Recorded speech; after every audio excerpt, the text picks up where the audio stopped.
नमस्कार, डियर जिंदगी में आपका स्वागत है। लगभग 2 दशक पुराने मेरे एक मित्र आईटी इंजीनियर हैं। जब हमारे पास मिनी बस में बैठने के पैसे मुश्किल से होते थे तो वो मोटरसाइकिल में घूमते। जब हम मोटरसाइकिल के पैसे जुटा सके तो वो कार में दिखने लगे। जब हम नौकरी की तलाश में थे तो वो मकान खरीद रहे थे।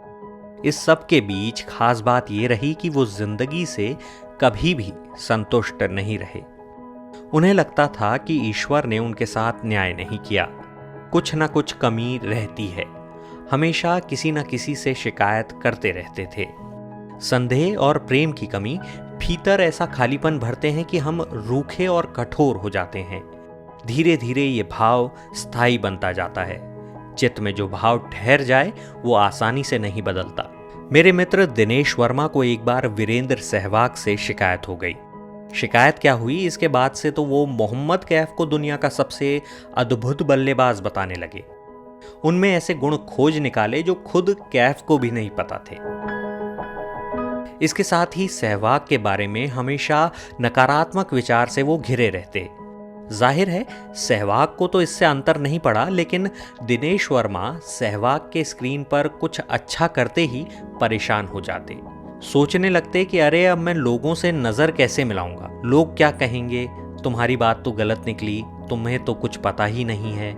ये बातें स्कूल कॉलेज तक तो किसी तरह से चल गईं, लेकिन दिनेश उसके बाद भी नहीं बदले। लोगों के बारे में शंका से भरे हुए ख्याल, संदेह से घिरा मन हमेशा से उनका पीछा करते रहते हैं। कुछ दिन पहले दिनेश से दिल्ली में मिलना हुआ। अब सहवाग की जगह उनके पड़ोसी ने ले ली है। वो उससे 1000 मील दूर भी चिपके हुए हैं। दूसरे के विचार, खतरे और तरक्की से डरे हुए, शिकायतों से भरे हुए। जो नहीं है, अगर उसे सहज सरल भाव से ग्रहण नहीं किया गया तो मन में खिन्नता भर जाती है। हम दूसरों से नाराज, खिन्न होते होते खुद से खिन्न होते चले जाते हैं। आहिस्ता आहिस्ता इस कहानी के दिनेश वर्मा हो जाते हैं। हम जो हैं उसमें बेहतर की कोशिश के बीच हमें ये नहीं भूलना चाहिए कि प्रकृति ने हमें दूसरों से अलग बनाया है। वो अलग क्या है, मेरी खूबियाँ क्या हैं, उनके साथ मैं कहाँ तक जा सकता हूँ, इन चीज़ों को एकदम साफ रखना है। महत्वाकांक्षा खराब चीज़ नहीं है, बस उसकी उड़ान में लालच का पुट इतना ना हो कि वो हमें हमसे ही दूर कर दे।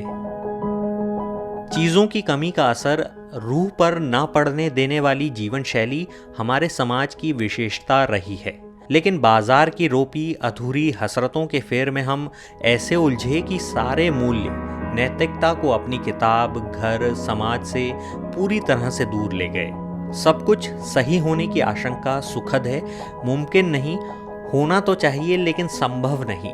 नामुमकिन से भागना नहीं, उसे स्वीकार करना है। जानिसार अख्तर साहब का एक शेर है, अब ये भी नहीं ठीक कि हर दर्द भुला दें, अब ये भी नहीं ठीक कि हर दर्द भुला दें, कुछ जख्म तो सीने से लगाने के लिए हैं।